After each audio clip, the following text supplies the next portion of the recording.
सुलह तो नहीं हुई ईरान अमेरिका। वो तो अमेरिकियों को मिले बगैर ही चले जा रहे हैं। कि इतनी ज्यादा प्रोग्रेस हुई थी और फिर ईरानी साइड है वो अभी लगता यूं है कि वो कुछ खफा है। ईरान की सिक्योरिटी जो है, ईरान पे दोबारा हमला नहीं किया जाएगा। नो वॉर पैक्ट है, नॉन एग्रेशन पैक्ट है, थर्ड पार्टी गारंटी है, क्या है? थर्ड पार्टी के थ्रू भी ये किया जा सकता है। देखिए जी, चीन एक ऐसी पार्टी है कि ईरानी ये कहते हैं कि जी आपने पहले भी हमारे साथ किए मुज़ाकरात और फिर वो मुज़ाकरात के हम साइन भी करने लगते हैं तो ऊपर से आप मिसाइल गिरवा देते हैं, हमला कर देते हैं। डील हो न्यूक्लियर गई। पर कुछ तय हुए बगैर ही ब्लॉकेड खत्म हो गया, तो अमेरिका के पास तो कोई सीज फायर भी हो, ब्लॉकेड भी ना हो। 60% लोग जो हैं वो ट्रंप की सदारत को डिसअप्रूव करते हैं, उसकी पॉलिसीज को अप्रूव नहीं करते। ये कभी भी सेकंड टर्म में किसी प्रेसिडेंट के लिए इतना हाई नंबर नहीं हुआ। ये जंग जल्दी खत्म करना ट्रंप की इस वक्त मजबूरी है। ईरानियों को इसका अंदाजा है, वो अब ट्रंप के साथ खेल रहे हैं। जी बिल्कुल, ईरानियों को इस बात का अंदाजा है। जो अराकची और दीगर लोग हैं ये जरा थोड़े से अमलियत पसंद लोग हैं और ये चाहते हैं कि कोई मामला हल हो, लेकिन जो अंदर हार्ड लाइनर्स हैं वो उनको भी ठंडा करना, राजी करना इस वक्त एक मजबूरी है उनकी। अमेरिका अपना सारा मिलिट्री एसेट्स अभी भी मशरिक वस्ता शिफ्ट कर रहा है। ऑप्शन बी या प्लान बी जिसे कहा जाता है वो तो रखना पड़ता है ना। अब आखिरकार वो एक दुनिया की सुपर पावर है। ना अमेरिका को मजबूर कर सकते हैं ना ईरान, या तो डंडा हो पाकिस्तान के हाथ में, दोनों को नहीं, कान पकड़ा के बिठा के सुलह करा दे। ऐसी ताकत तो नहीं है फील्ड मार्शल में। लेकिन हमारे पास जो इस वक्त एतमाद एक ऐसी चीज है सब फरीकैन का जो किसी के पास नहीं है। गल्फ रियासतें हो, अमेरिका हो, ईरान हो, तीनों पाकिस्तान के ऊपर बड़ी हद तक एतमाद करते हैं। अस्सलाम वालेकुम नाजरीन, मुजम्मिल सरवरदी के ऑफिशियल यूट्यूब चैनल के साथ मैं हूं मुजम्मिल सरवरदी। उम्मीद है आप खैरियत से होंगे। नाजरीन, मेरे साथ मौजूद हैं मेरे उस्ताद रजा रूमी साहब। अस्सलाम वालेकुम रूमी साहब। जी जी, वालेकुम सलाम। आपने ये उस्ताद कह के ना पूरा आप सोशल मीडिया के ऊपर हंगामा क्रिएट करवा दिया। लोग कहते हैं कौन कौन किदा उस्ताद है, ए चेक करने की जरूरत है। रजा रूमी मेरा उस्ताद है, मैं बरमिला के ना। ठीक है ना जी। मेरी अच्छा मैं चलो जी। मेरी डिजिटल वर्ल्ड ਦਾ उस्ताद ਜਿਹੜਾ ना रजा रूमी साहब ने। रूमी साहब, वो सुलह तो नहीं हुई ईरान अमेरिका।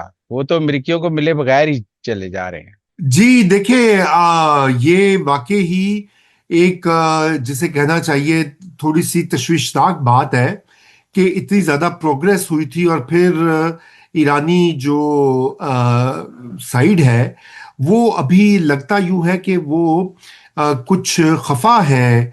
अमेरिका से खफा क्या होना है, वो मतलब ट्रस्ट नहीं करते। उनका लेवल ऑफ ट्रस्ट जो है वो बहुत कम है और वो तैयार नहीं है अभी अमेरिकी जो भी ऑफर्स हैं उनको एक्सेप्ट करने के लिए, जब तक अमेरिका एक नुक्ते के ऊपर गारंटी नहीं करवाएगा। और गारंटी क्या है कि ईरान की सिक्योरिटी जो है, ईरान पे दोबारा हमला नहीं किया जाएगा। ये इस वक्त सबसे बड़ा जिसे कहना चाहिए ईरानी साइड की डिमांड है और ये उनको करना पड़ेगा एट सम पॉइंट अगर वो कैसे? चाहते। क्या ईरान नो वॉर पैक्ट है, नॉन एग्रेशन पैक्ट है, थर्ड पार्टी गारंटी है, क्या है? देखिए जी, ज्यादा तो पहली तो ये बात है कि अमेरिका इसका खुल के इजहार करे। एक नो वॉर पैक्ट भी होता है जैसे आपने कहा, वो देखा गया है और जगहों पे होता है। मगर दूसरी बात ये है मुजम्मिल साहब के थर्ड पार्टी के थ्रू भी ये किया जा सकता है। देखिए जी, चीन एक ऐसी पार्टी है और चीन के थ्रू भी किया जा सकता है। तो दो तीन ट्रैक्स के ऊपर बात होती है, लेकिन इस साइड पे भी अमेरिकी आते नहीं है। वो बाकी बातें वो कहते हैं अच्छा न्यूक्लियर पे बात करो फिर देखेंगे, ये वाली बात करो फिर देखेंगे। असल जो नुक्ता है वो ये है कि के ईरानी ये कहते हैं कि जी आपने पहले भी हमारे साथ किए मुज़ाकरात और फिर वो मुज़ाकरात के हम साइन भी करने लगते हैं तो ऊपर से आप मिसाइल गिरवा देते हैं, हमला कर देते हैं। तो ये हमने इस बार नहीं एक्सेप्ट करना। ये बात है जी तो फिर ये बुनियाद। डेडलॉक तो चलता रहेगा, दोबारा जंग शुरू हो जाएगी।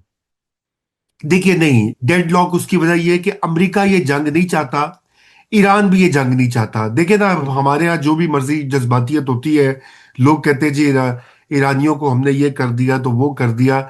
हकीकत ये है कि ईरान भी वहां पे जितना नुकसान हुआ है ईरान का, ईरान के अवाम का, वो भी तो काबिल जिक्र है और बल्कि तशवीशनाक है कि वहां पे जो इंफ्रास्ट्रक्चर और जानी नुकसान और माली नुकसान और मतलब ईरान को रीबिल्ड करते करते भी अब कई साल और कई अरब डॉलर लग जाएंगे जितना फिर नुकसान आप ऐसा कहते हैं सीज फायर भी जारी रहेगा, ब्लॉकेड भी जारी रहेगा, और ऐसे ही 3-4 माह गुजर जाएंगे। जी देखिए, नहीं मेरे ख्याल से ये स्टेप बाय स्टेप होगा। पहले स्टेप में तो ये होगा मुजम्मिल साहब कि ये जो ब्लॉकेड है आबनाए हुर्मुज के ऊपर, उसके ऊपर कुछ इनको एक करना पड़ेगा समझौता।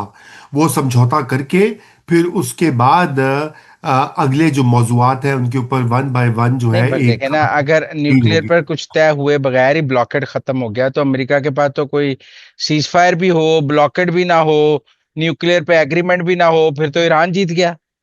सर जी देखिए, बात यह है कि अमेरिका को वारा नहीं खा रही ये जो मामला है। और अमेरिका के अंदर तो इतनी ज्यादा इस वक्त हलचल और बेचैनी है इस जंग को लेकर। देखिए 80% से जायद लोग जो है वो इस जंग के खिलाफ हैं।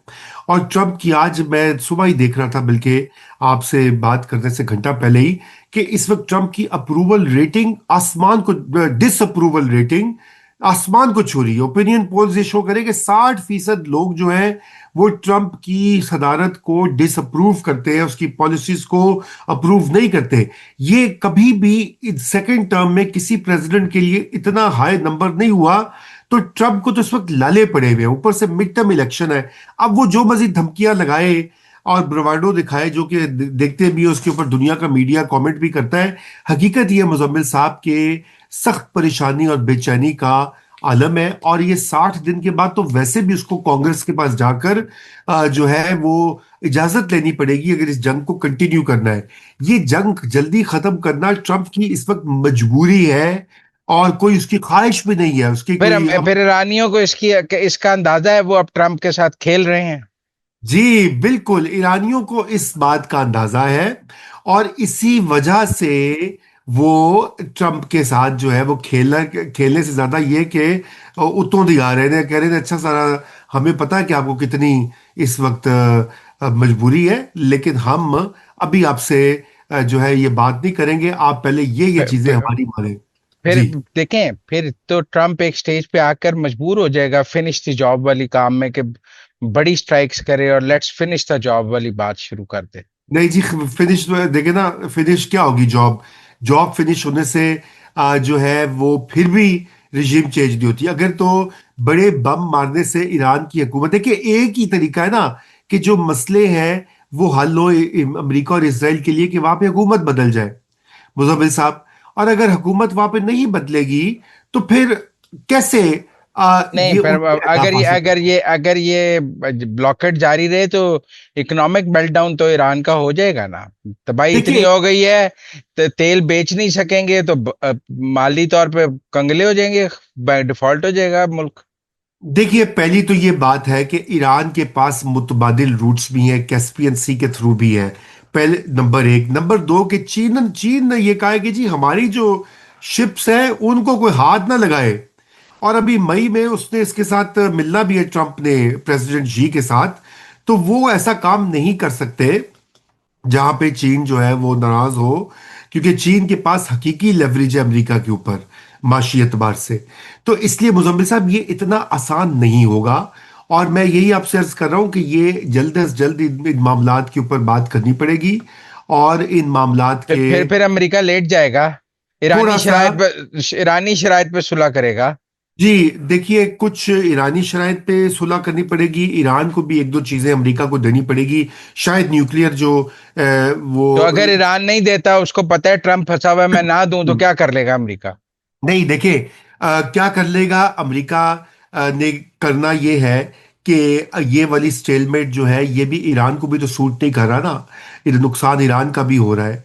तो ईरान भी चाहता है कि ये जल्दी मामला खत्म हो, लेकिन वो उसको भी डोमेस्टिक ऑडियंस और ईरान के अंदर जो हार्डलाइन एलिमेंट्स हैं रियासत के अंदर, वो उनको भी राजी करना है। ये जो अराकची और दीगर लोग हैं ये जरा थोड़े से अमलियत पसंद लोग हैं, और ये चाहते हैं कि कोई मामला हल हो। लेकिन जो अंदर हार्ड लाइनर्स हैं वो उनको भी ठंडा करना, राजी करना इस वक्त एक मजबूरी है उनकी।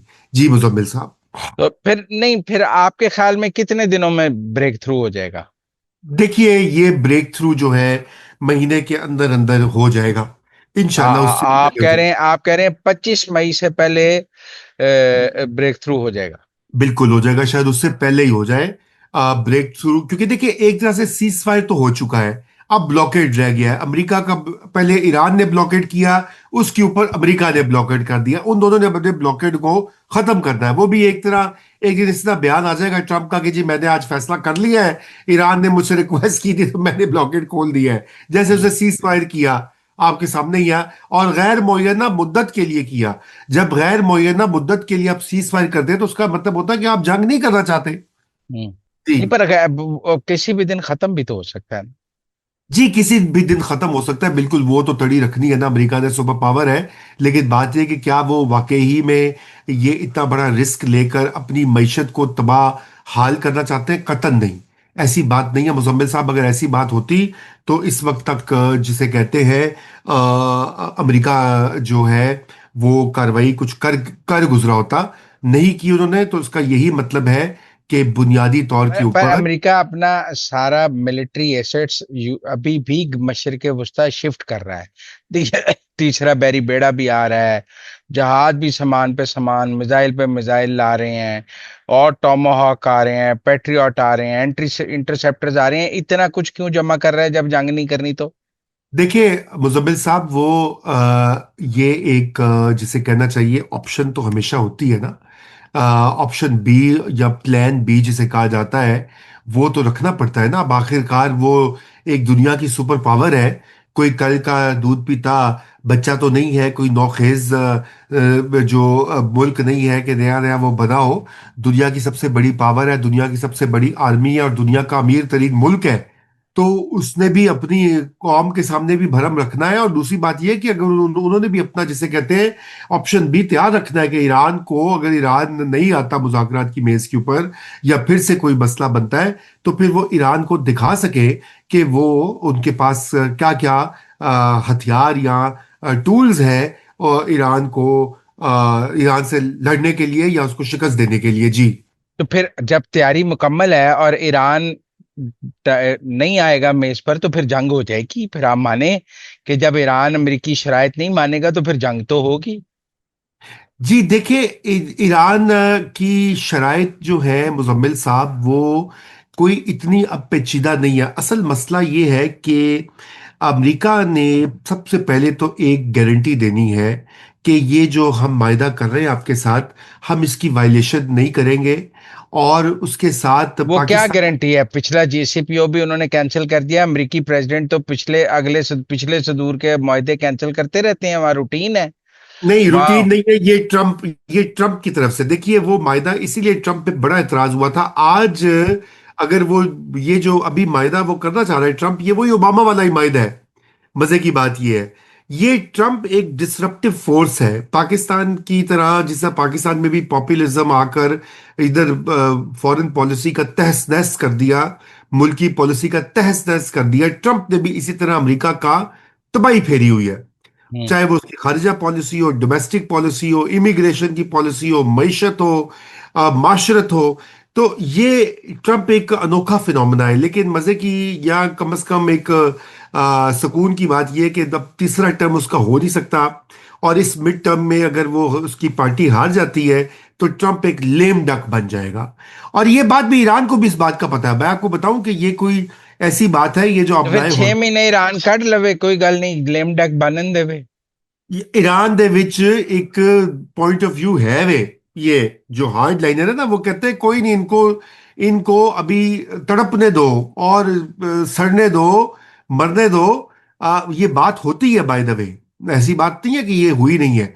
मैं आपसे अर्ज ये कर रहा हूं कि मुजम्मिल साहब, ये वाला व्यू भी है ईरान में, ये बिल्कुल मौजूद है।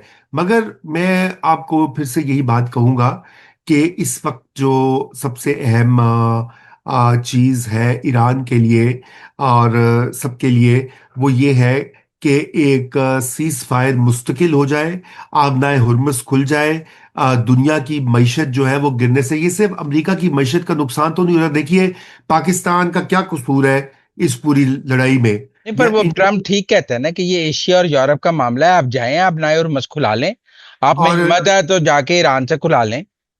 और जी जी, वो कहता तो है, यूरोप को भी वो कहता है कि जाओ, जाओ, जब एशिया बंदे को से भी पुत्र कहते हैं बनो। जाओ।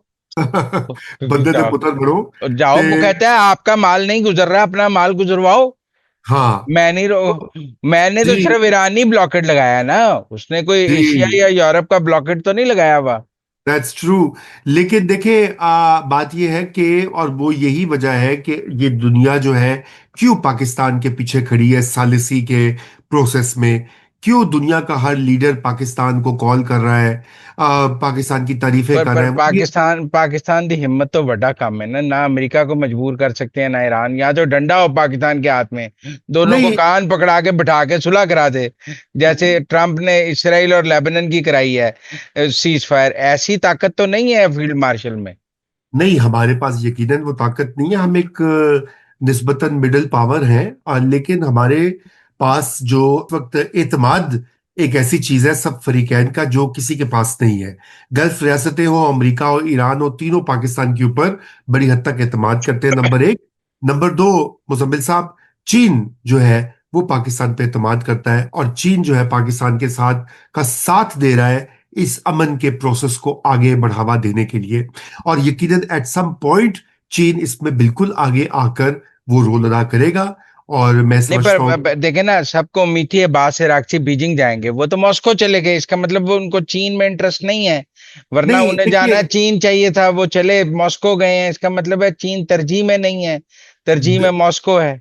देखिए मुजम्मिल साहब, बात यह है कि वो गए हैं वहां पर यूरेनियम, जो न्यूक्लियर इशू के ऊपर एक तजवीज ये आई थी कि पाकि के जो ईरान का यूरेनियम है वो रूस को दे दिया जाए वक्ती तौर पे कुछ देर के लिए, ताकि दुनिया को ये यकीन आ जाए कि जी वो मजीद अफजाइश नहीं कर रहा।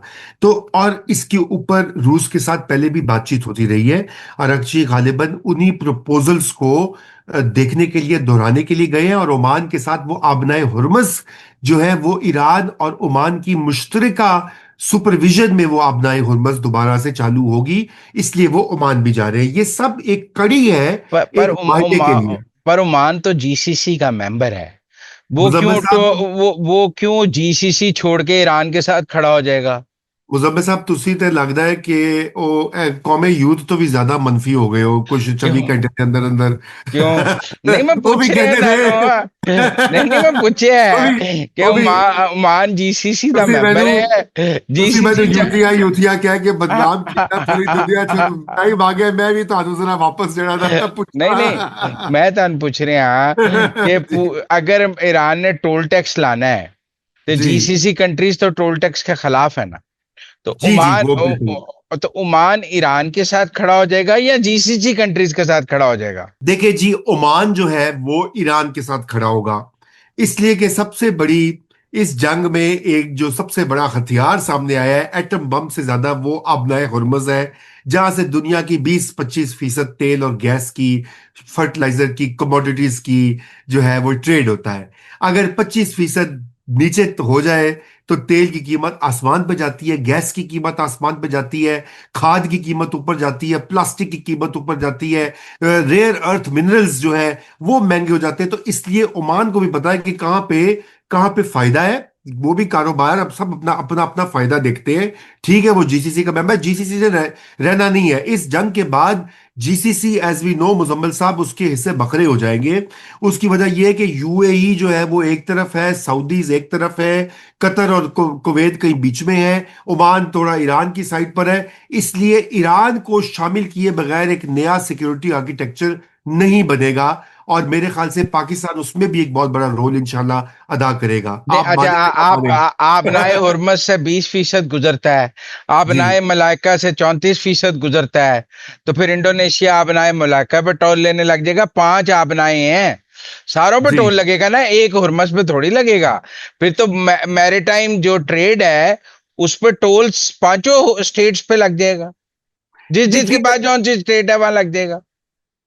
देखिए मुजम्मिल साहब, बात यह है कि ये एक वक्ती तौर के ऊपर एक ईरान की, जिसे कहना चाहिए एक चाल है, शतरंज की बिसात जो होती है उसके ऊपर आप एक आगे करते हैं, मोरा आगे आता है।